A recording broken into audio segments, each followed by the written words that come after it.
মোৰ নাম হ'ল Archita Barua Bhattacharya, state director WWF India, Assam and Arunachal Pradesh state office. So' আমি আজি ইয়াত গোট হৈছোঁ আমাৰ আৰ্থ আৱাৰ ধৰিত্ৰী ঘণ্টা পালন কৰিবলৈ। আৰু আজি নিশা 8:30 পৰা 9:30 বজালৈকে আমি ইয়াত লাইট ছুইচ অফ কৰিম। এইটো এটা symbolic action for the climate change আৰু খুবেই ইম্পৰ্টেণ্ট বিকজ সিমানেই ছাষ্টেইনেবল ৱৰ্ল্ড হ'ব। চ' তাৰ কাৰণে সকলোৱে গোট হৈ পেলাই আমি নিজৰ ছাষ্টেইনেবল হেবিটছ আমি চাওঁ, কেনেকুৱা আমি কি ব্যৱহাৰ কৰোঁ আমাৰ ডেইলি লাইফত। আৰু তেনেকৈ আমি এই প্ৰগ্ৰামটো আজি আয়োজিত কৰিছোঁ উইথ লটছ অফ ইউনিভাৰ্চিটি আৰু কলেজ ইউথ। আৰু আমাৰ লগত WWFৰ লগত আজি পায়েল চাড্ডা ফাউণ্ডেশ্যন আছে, য'ত আমাৰ লগত পাৰ্টনাৰ্ছ। আৰু প্ৰথমতে আমি এটা চিম্বলিক এটা কেণ্ডেল মাৰ্চ কৰিম।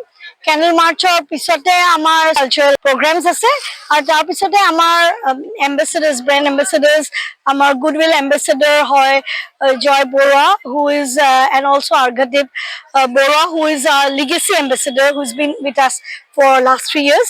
আৰু লগতে এইবাৰ নেশ্যনেল লিগেচি এম্বেচেডাৰ হ'ল পাপন মহন্ত। আজি সকলোকে একেলগতে গোট খুৱাই পেলাই আমি যোনটো বিগেষ্ট আৱাৰ, আৰু এইবাৰ খুবেই ইম্পৰ্টেণ্ট বিকজ আমি 20 years অফ আৰ্থ আৱাৰ আমি পালন কৰিছোঁ, 2টা ডিকেড গৈছে। আৰু সেইকাৰণে সকলো আহক, আমি এটা পৃথিৱীৰ কাৰণে ভাবোঁ।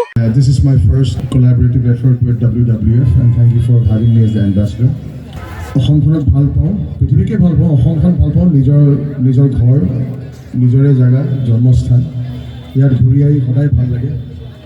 আজি মহানগৰ ব্ৰহ্মপুত্ৰত আমি ইয়াত ৰৈছোঁ এই পবিত্ৰ জেগাত, আৰু এইটো এটা পবিত্ৰখন আৰ্থ আৱাৰ 20 years। আৰু দেখি খুব ভাল লাগিছে, এই গোটেই ৱৰ্কৱেটো হৈছে ধুনীয়াকৈ। I would like to thank the government. আৰু I think this is the beginning, এইটো আমি দেখিছোঁ, this is the beginning of awareness যে আমি প্ৰকৃতিৰ লগত ভালকৈ থাকিব লাগে। We should respect nature. আমি বেলেগে ভগৱানৰ কথা নাভাবিলেও হ'ব যদি আমি নিজৰ পৃথিৱীখনক ভাল পাব শিকোঁ, সন্মান কৰিব শিকোঁ, আৰু আমাৰ নিজৰ কামে কাজে এই চিন্তাখিনি আগলৈ লৈ যাব পাৰোঁ। আমাৰ নৰ্থ ইষ্টখন, আমাৰ অসমখনত আমাৰ চব আছে, কিন্তু লাহে লাহে কিছু বস্তু নোহোৱা হৈ গৈছে। খুব কমটি মানুহে বস্তুটো বুজি পাইছে, but let us understand what we understand. আজিও কথা কম, আগলৈও কৈ যাম, কিন্তু কৈ যোৱাটো আৰু কৰি যোৱাটো দৰকাৰ।